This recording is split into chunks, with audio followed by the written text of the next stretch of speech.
Ժողովուրդ, մենք երբեք միասնական չենք լինի, եթե այս մարդը առնակչություն անի ու մեզ բաժանի։ Եթե այս մարդը դուրս գա պրոցեսից, ես ձեզ վստահեցնում եմ, համերաշխությունը գալու է հայոց հողի վրա։ Որ պահին համերաշխությունը գալիս է, այն պահին միասնությունն է գալու։ Իսկ մենք գիտենք, որ հայերը միասնական են լինում, ինչին ուզում, դրան հասնում են։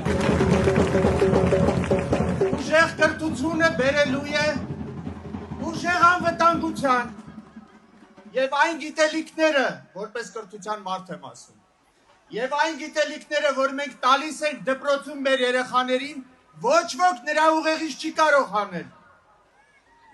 Այդ գիտելիքներով մենք կարողանալու ենք պաշտպանել մեր հայրենիքը եւ նրա սահմաններում, եւ նրա սահմաններից դուրս։ Հունիսի 7-ին թող հաղթի ոչ թե աղմուկը, այլ խիղճը, ոչ թե սուտը, այլ գործը։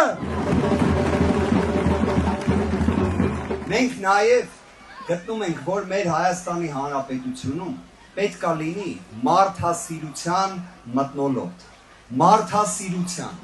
Չի կարա այլևս որևէ մի չինովնիկ մատ թափ տալով խոսա Հայաստանի Հանրապետության քաղաքացու հետ, որովհետև Հայաստանի Հանրապետությունում, ուժեղ Հայաստանում իշխանությունը պատկանում է միայն Հայաստանի Հանրապետության ժողովրդին։ Մենք ուզում ենք 300,000 աշխատատեղ մեր երկրում։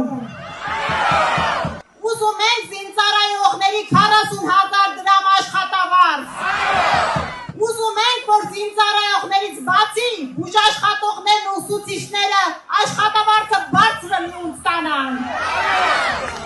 Ուզում ենք, որ մեր երկրում այլևս աղքատություն չլինի։ Ուզում ենք